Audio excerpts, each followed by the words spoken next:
Hello students, welcome to the study tales. चलिए, last class में हमने एडिशन, सब्ट्रैक्शन, मल्टीप्लिकेशन, डिवीजन और BODMAS वाला कॉन्सेप्ट मतलब सरलीकरण ये हमने कर लिया था। आज हम नेक्स्ट क्लास में आए हैं चैप्टर 3, प्राकृतिक पूर्ण पूर्णांक तथा परिमेय संख्याओं की अवधारणा। चलिए शुरू करते हैं। सबसे पहले मैं आपको कुछ डेफिनेशन बता रहा हूं, कुछ टर्म्स बता रहा हूं, ठीक है। आपको इन्हें समझना है, बहुत आसानी से इसे समझिए। इन्हें याद भी करना है, जहां जरूरत लगे वहां पेन पेपर भी उठाइए। चलिए, तो हम सबसे पहले पढ़ते हैं नेचुरल नंबर्स यानी प्राकृतिक संख्या। तो क्या होती हैं प्राकृतिक संख्याएं? गिनने के लिए प्रयुक्त होने वाली संख्याएं प्राकृतिक संख्याएं कहलाती हैं। मतलब जिन संख्याओं को हम गिन सकते हैं उन्हें प्राकृतिक संख्याएं कहते हैं। जैसे 1, 2, 3, 4, 5 ऐसे करके n टाइम्स तक। n टाइम्स मतलब अनंत काल तक। चलिए, अब हम दूसरी पढ़ते हैं। उससे पहले आप ये समझिए, जीरो प्राकृतिक संख्या नहीं होती है। तो कभी आपके एग्जाम में क्वेश्चन आ जाए कि कौन सी संख्या प्राकृतिक संख्या नहीं होती है, तो आपको जीरो टिक लगाना है या जीरो लिखना है, ठीक है। चलिए, नेक्स्ट है परवर्ती संख्या। आपसे कभी पूछ लिया जाए कि परवर्ती संख्या क्या होती हैं या कौन सी होती हैं, तो इसका आंसर होगा दी हुई संख्या में एक जोड़ने पर जो हमें संख्या प्राप्त होती है वो संख्या परवर्ती संख्या होती है। मतलब जैसे 2 है, आपसे बोला जाए कि 2 की परवर्ती संख्या निकालिए, तो आपको उसमें एक ऐड कर देना है बस, ठीक है। आपको बोल दिया जाए कि 1000 की परवर्ती संख्या निकालिए, तो आपको उसमें बस एक ऐड कर देना है, आपका आंसर 1001 आ गया, ठीक है। यह क्वेश्चन बहुत इंपॉर्टेंट है, 1 नंबर का हर साल आता है। नेक्स्ट है पूर्ववर्ती संख्या। अब यह परवर्ती से उल्टा होता है। दी हुई संख्या, इसकी मैं डेफिनेशन बता रहा हूं एक शॉर्ट। दी हुई संख्या में एक घटाने पर प्राप्त संख्या को उस संख्या की परवर्ती संख्या बोलते हैं। जैसे इसमें आपको 2 दे रखा है, किसी ने बोला, क्वेश्चन पेपर में आता है कि 2 की परवर्ती पूर्ववर्ती संख्या निकालिए, तो आपको एक घटा देना है। अब मैं बोलता हूं 1000 की पूर्ववर्ती संख्या निकालिए, तो आपको इसमें से एक घटा देना है। इसका आपका आंसर आ जाएगा 999, ठीक है। एक क्वेश्चन हमेशा आता है कि किस संख्या की कोई पूर्ववर्ती संख्या नहीं होती, तो आपका आंसर इसमें लिखना है आपको 1 की कोई पूर्ववर्ती संख्या नहीं होती है, ठीक है। इन सब चीजों को याद रखिए, जरूरत पड़ी तो नोट कीजिए, स्क्रीनशॉट ले लीजिए अपनी मोबाइल से। चलिए, अब नेक्स्ट पढ़ते हैं हम होल नंबर यानी पूर्ण संख्याएं। आपसे पूछ लिया जाए एग्जाम में कि पूर्ण संख्याएं क्या होती हैं, तो आपको उसमें लिखना है प्राकृतिक संख्याओं में शून्य को शामिल कर लें तो प्राप्त संख्याएं पूर्ण संख्याएं कहलाती हैं। मैंने आपको प्राकृतिक संख्याएं बताई थी, उसमें मैंने बोला था जीरो प्राकृतिक संख्या नहीं होती है। बाकी सब 1, 2, 3, 4, 5 आगे तक सब प्राकृतिक संख्याएं होती है। इनमें अगर आप शून्य को शामिल कर लें तो संख्या पूर्ण संख्या हो जाती है। भाई कोई चीज पूर्ण कब होगी, पूरी कब होगी? जब उसमें सारी संख्याएं आएंगी। होने को जीरो भी तो पूर्ण है ना, जीरो भी तो संख्या है ना। तो इसलिए जीरो जिसमें ऐड कर लिया जाए उन्हें पूर्ण संख्याएं बोलते हैं। अब एक चीज आप नोट कीजिए, यह बहुत इंपॉर्टेंट है, क्वेश्चन आता है, किसी ने पूछ लिया, एग्जाम में पूछ लिया जाता है सबसे छोटी पूर्ण संख्या बताइए, तो सबसे छोटी पूर्ण संख्या हमेशा जीरो होती है, शून्य होती है।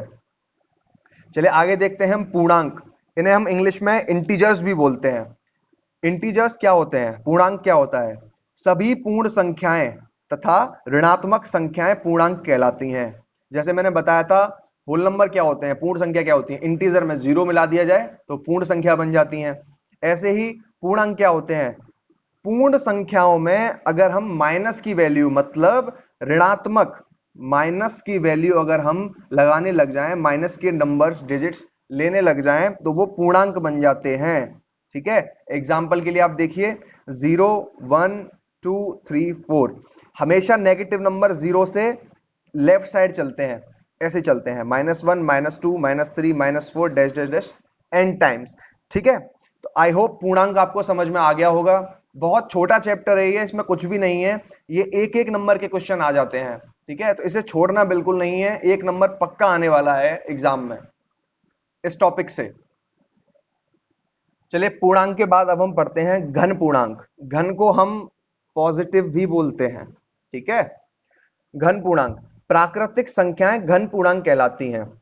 मैंने आपको प्राकृतिक संख्याएं बताई थी 1 2 3 4, जिसमें जीरो ऐड नहीं करते हैं, जीरो नहीं माना जाता है। तो प्राकृतिक संख्याओं को ही घन पूर्णांक कहते हैं। प्राकृतिक संख्याएं मतलब इंटीजर, इसको हम पॉजिटिव से डिनोट कर देते हैं, इंडिकेट कर देते हैं, ठीक है। ये आपके काम की चीज नहीं है, बस इसे याद रखिए, आगे कभी आपके काम जरूर आएगा ये, ठीक है।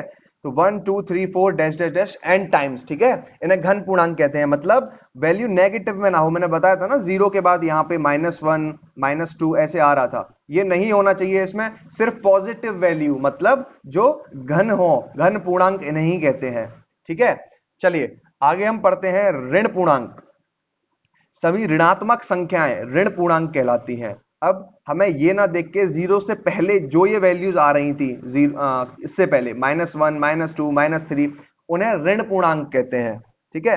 छोटी छोटी सी बातें हैं, इन्हें याद रखिएगा, नोट कर लीजिएगा, जरूरत पड़े तो स्क्रीनशॉट ले लीजिए स्क्रीन का, ठीक है। उदाहरण के लिए मैंने आपको दिखाई दिया है यहाँ पे -1 -2 -3, ठीक है, इन्हें ऋण पूर्णांक कहते हैं।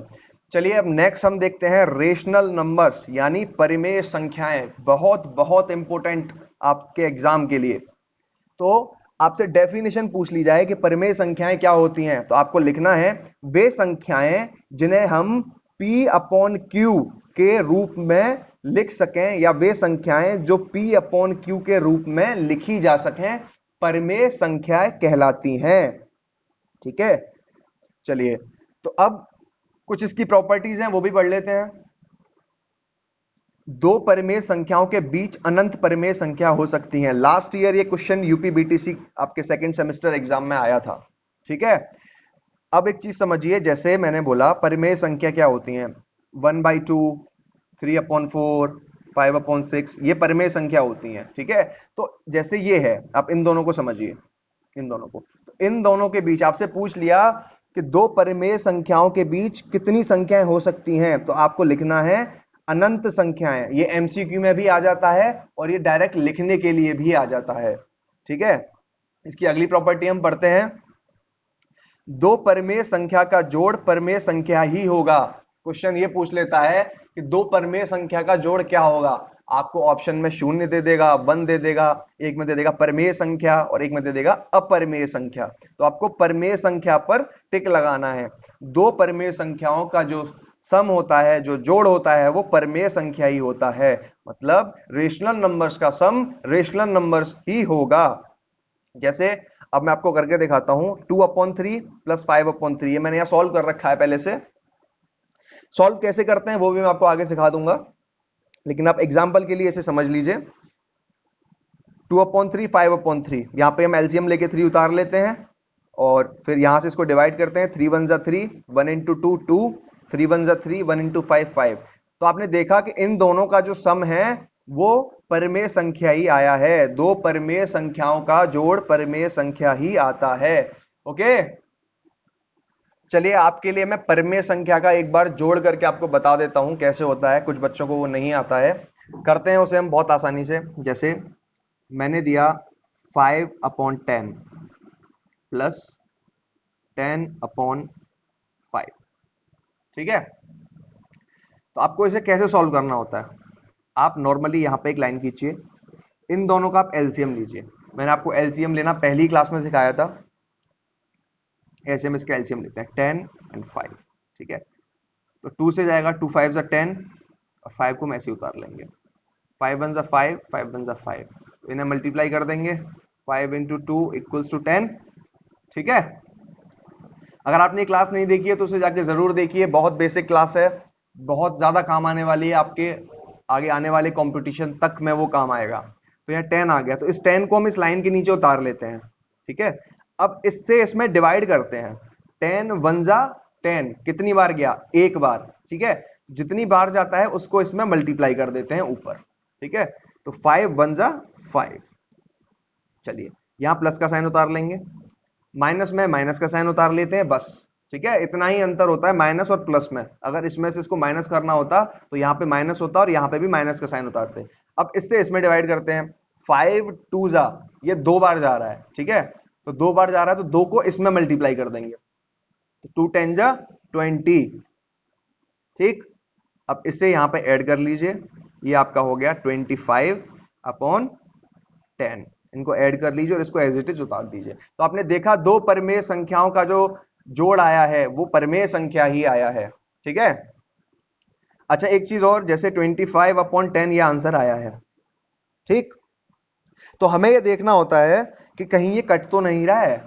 ठीक है, इनको काटते हैं जितना छोटे से छोटा कट जाए। तो आप देखिए कि ये दोनों आपस में कट सकते हैं क्या किसी कॉमन नंबर से। तो आप देखिए कि ये 2 से कट जाएगा, लेकिन ये 2 से नहीं कटेगा। 25 5 से 25 कट जाएगा 5 बार, 5 5 जा 25, और 5 से 10 भी कट जाएगा, 5 2 जा 10। अब ये आपस में नहीं कटेंगे। ठीक, तो इन्हें आप ऐसे ही लिख दीजिए। अच्छा एक चीज और मैं आपको समझाता हूं। वैसे अगर इसे लिखा जाए तो मैं नॉर्मली आपको बताता हूं, 5/2 इसे लिखा जाएगा। ठीक है, तो इसे हम ऐसे डिवाइड करके सॉल्व करते हैं। 2 2 जा 4 बचा 1। ठीक है, तो ये जो क्वोशिएंट होता है इसको हम यहां उतारते हैं, रिमाइंडर को यहां और इसको यहां। ठीक है, अब इसे सॉल्व कैसे करना होता है, कहीं कभी कभी एग्जाम में ऐसे आ जाता है, इसकी जगह ऐसे दे देते हैं तो बच्चों को सॉल्व नहीं होता। तो मैं आपको बताता हूं, आपको इसको इसमें गुणा करना है। 2 2 जा 4, 4 आ गया, और जो आता है उसको इसमें जोड़ देते हैं। 2 2 जा 4, 4 + 1 कितना हुआ 5, और नीचे वाले को एज इट इज उतार देते हैं। 5/2 आ गया ना, यही दोनों एक ही बात है। बहुत बेसिक चीज है, समझ लीजिए इसे आराम से। चलिए फिर आगे देखते हैं। अब मैं आपको परिमेय संख्याओं का गुणा करना सिखाता हूं। मल्टीप्लाई सबने किया होगा, सब करते हैं। चलिए इसमें कुछ नहीं होता, बहुत सिंपल है। इसको इससे गुणा करना है और इसको इससे गुणा करना है, बस आपका गुणा हो गया। 3 2 जा 6 अपॉन ऐसे ही लगा देंगे, 5 2 जा 10। अब बात वही आती है, मैंने बोला था कि चेक कर लो कहीं कट तो नहीं रहा है।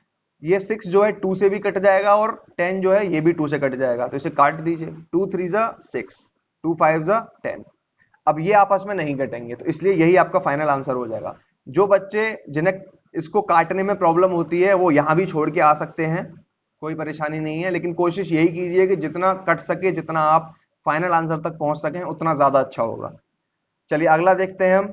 सिंपली इसको इससे मल्टीप्लाई करें, इसको इससे मल्टीप्लाई करें। 7 3 जा 21, 4 2 जा 8। अब देखिए क्या ये आपस में कट जाएगा, 2 से भी नहीं कटेगा, 3 से भी नहीं कटेगा, ये कैसे भी नहीं कट रहा है। ठीक है, तो आप इसको ऐसे ही छोड़ दीजिए, यही आपका आंसर हो जाएगा।